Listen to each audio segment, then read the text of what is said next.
Let's jump into this prediction and unpack what it means for the midterms and the strategy of Elon Musk and MAGA's momentum.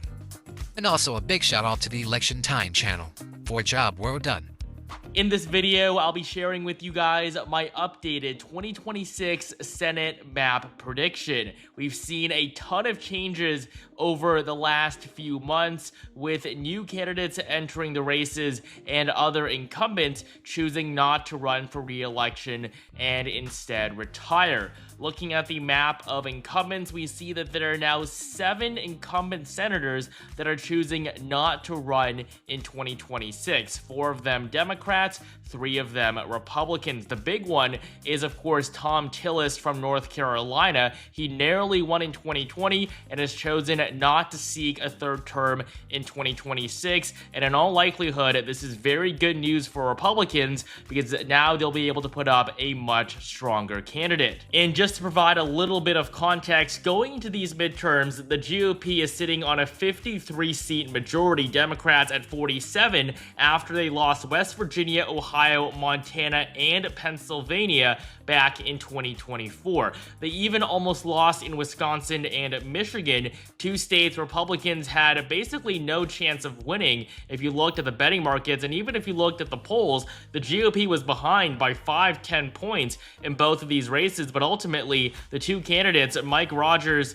and Eric Hovde, massively overperformed. And in 2026, we have another Senate race in Michigan, which Republicans can potentially take. And so coming back to the map, we'll start by filling in the solid states for both the Democrats and the Republicans. These are the races that they'll win by margins of 15 percentage points or more. These are the least competitive states on the map. And so we'll begin with the solid red states. We have Montana, Idaho, Wyoming, South Dakota, Kansas, Oklahoma, Arkansas, Louisiana, Mississippi, Alabama, Tennessee, Kentucky, West Virginia, and South Carolina, giving the GOP 45 seats, just 5 away from the 50 that they need to retain control. Meanwhile, for the Democrats, I can only give them Oregon, along with Massachusetts, Rhode Island, New Jersey, and Delaware. This puts them at 39. So with just these solid states filled in, Republicans already take a 6-seat lead. And so this is a very favorable map for Republicans. There are only 2 states where they're even remotely vulnerable, which we will talk about more in depth later on. But North Carolina is one of them, where, of course, Thom Tillis is retiring. So we have good news there for the GOP. And the other state is Maine. This is the only seat held by a Republican in a state that was won by Kamala Harris in 2024. And so Maine's seat is going to be very competitive, but Susan Collins has showed us in the past that she can win even when everybody expects her to lose. That's exactly what happened 5 years ago. And beyond this, Democrats don't really have any chance of flipping any other seats. They're not going to win in Texas, and they're not going to win in Florida. And so this means that with Republicans coming into the midterms with 53 seats, they can lose both North Carolina and Maine and still have a clear majority. And so we're now going to move on to filling in the likely states. These races are going to be a bit more competitive. They'll be decided by margins of 5 to 15 points. In these races, one party or one candidate has a clear edge, but it is going to get a little bit more attention.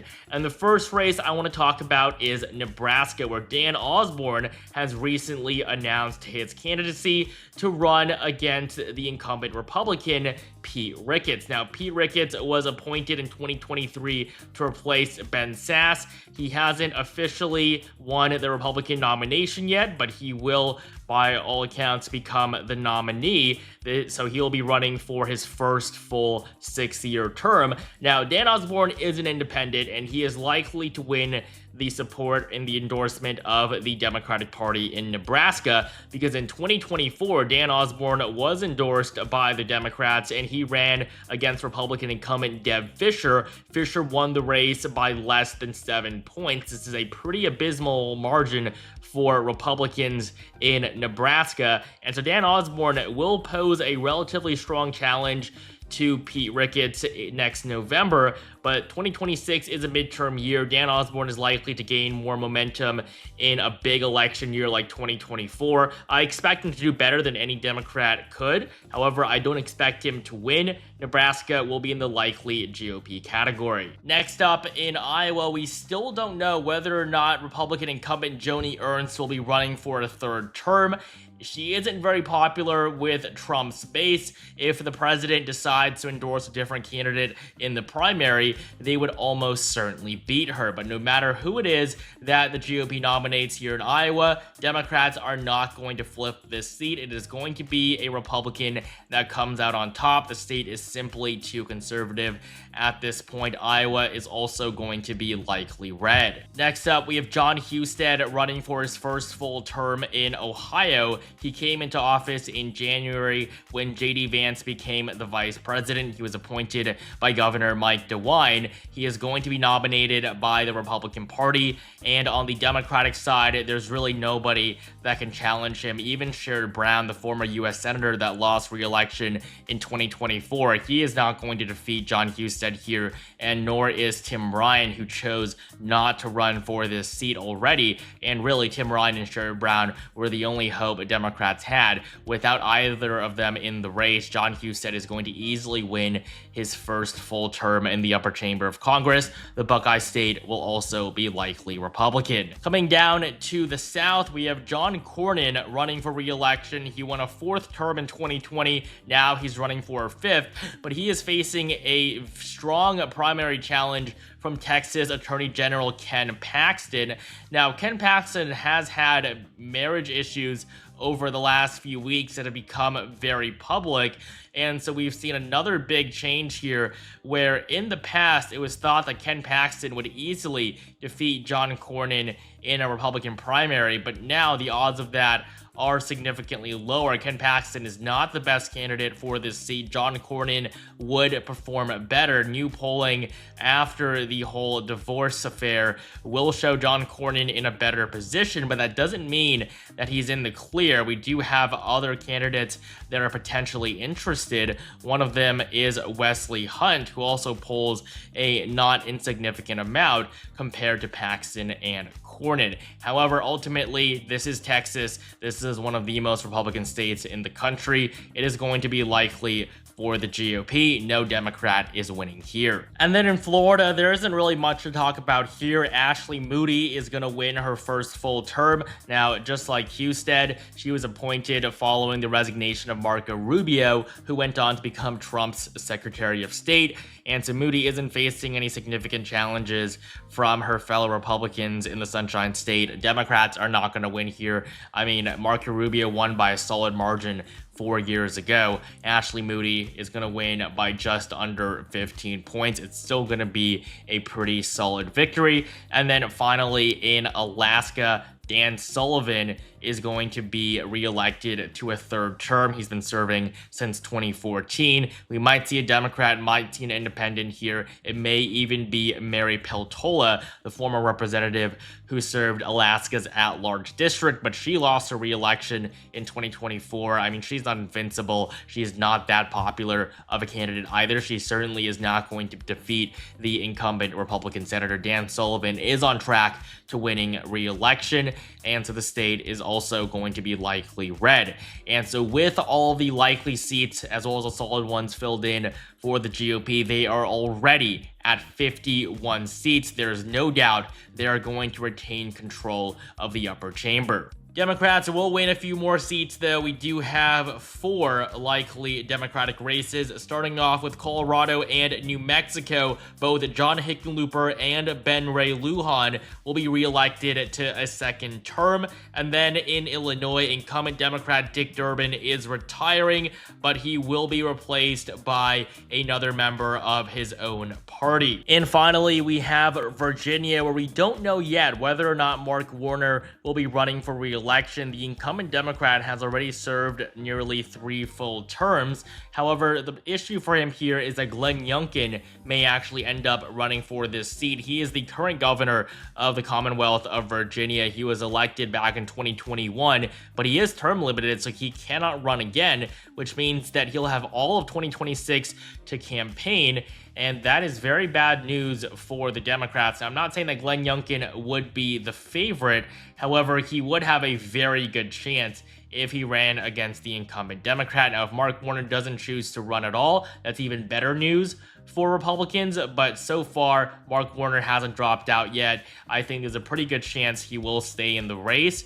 And if he does, Democrats are slightly favored here. But without Youngkin in the race yet either, I'm going to place Virginia into the likely blue category for now. But if we do see a Youngkin entrance, the state might become lean or even tilt. And so with all the likely blue states now filled in as well, Democrats are at 43 seats. Even if they won all of the remaining 6, they'd still only be at 49, but they are not going to win all of the remaining seats here because Maine is going to go to the GOP. Susan Collins will very likely win re-election. She has chosen to run for a 6th term, and that is the plan. Now, it is ironic because when Susan Collins was first elected back in 1996, she said she would only run for a 2nd term, and that would be it. But she is now on her 6th. She is, in fact, the longest serving member of Congress from the state of Maine in history. And so Susan Collins, if she runs for a 6th time, she has a very good chance at winning her re-election, even though Maine is a state that Kamala Harris carried by around 7 points in 2024. Now, the reason why Susan Collins has such a good chance is because just look at 2020. Collins wins by 8.6%. This is against Sarah Gideon, the Democratic candidate who raised $100 million. I mean, she was really the favorite here. Her odds were at 80-90% that she was going to win. She was polling ahead of Susan Collins by around 8 to 10 points, but somehow Susan Collins came out with a majority, 51% to Sarah Gideon's 42%. And so Susan Collins has proven herself in Maine, and if Democrats don't nominate a truly exceptional candidate, she will very likely win a 6th term, which means she'll be in the Senate for 36 years by the time her next term ends in 2033. And so Maine is going to be the first lean state on this map. Lean races will be decided by margins of 1 to 5%. They're going to be heavily competitive, but one party still does have a very slight edge. In neighboring New Hampshire, Jeanne Shaheen is not running for re-election. She won by 16 points back in 2020, but she will not be seeking re-election to a 4th term. And so this means that Republicans have a chance at winning this seat. She won by a solid blue margin. The race is going to become significantly more competitive now. New Hampshire has shown that it can elect Republicans. Kelly Ayotte was just elected the Republican governor back in 2024. She was also a former U.S. senator that was defeated by Maggie Hassan in 2016. And so New Hampshire can elect Republican senators as well as, of course, governors. Chris Sununu, if he ran in this race, he's the governor that just left office a few months ago. If he ran, he would definitely have been able to win, but he chose not to seek this seat. And so we will have a new senator from New Hampshire, but at this point, we really don't know who it is going to be. But for now, it is going to be lean blue on our map. New Hampshire will definitely be a race to watch. And the final lean state on this map is going to be Minnesota, Tim Walz's state. Now, Democrats did not do well here in 2024, even though Walz was on the ballot with Kamala Harris. She only won Minnesota by 4 points, even though this is the state that holds the record for having the longest Democratic voting streak in presidential elections.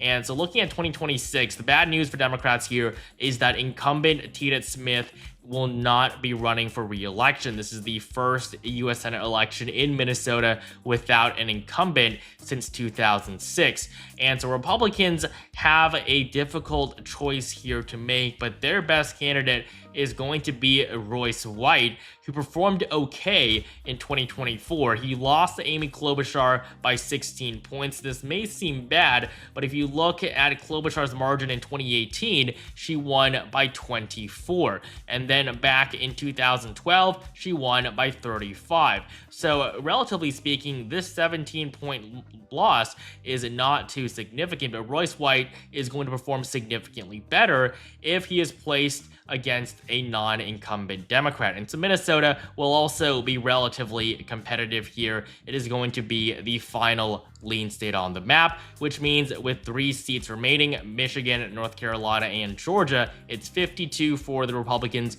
45 for the Democrats. All 3 of these races will be classified as tilt. They are the most competitive of the competitive states, and in these races, we can expect margins of less than 1%.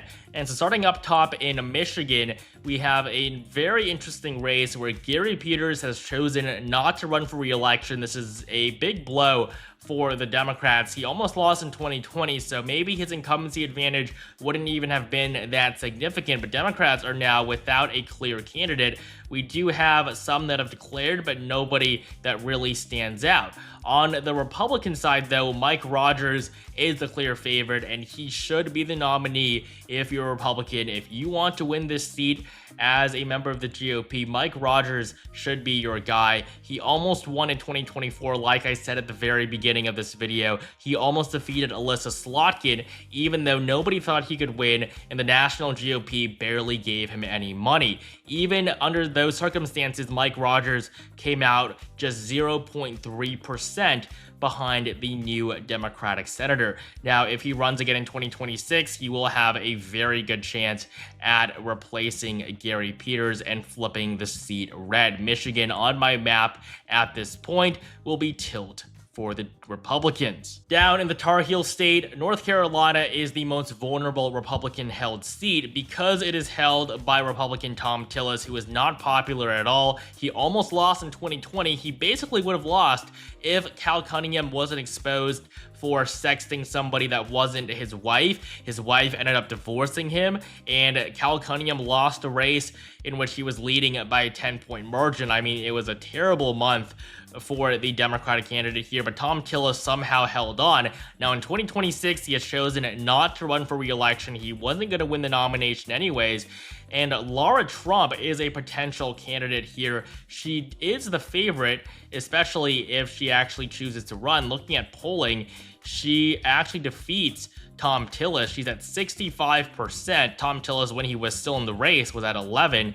25% of Republicans are undecided. Laura Trump could realistically win the seat, and Tom Tillis being gone is good news for the GOP. Now they don't have a weak candidate at the top of the ticket in North Carolina, and so just like Michigan, it is going to be tilt Republican. I do have the GOP very narrowly hanging on to the seat. And finally, in Georgia, we always have very competitive and consequential Senate races here. I mean, in 2021, the 2 runoffs gave Joe Biden and the Democrats the Senate majority, and now in 2026, Jon Ossoff will be running for re-election. Raphael Warnock won his seat in 2022. He won a full term. 2020 was only a special election for him, but Jon Ossoff is now up for election, and he probably would have lost if Brian Kemp, Georgia's governor, had chosen to run, but Brian Kemp has chosen not to enter the race, and as a result, we don't really know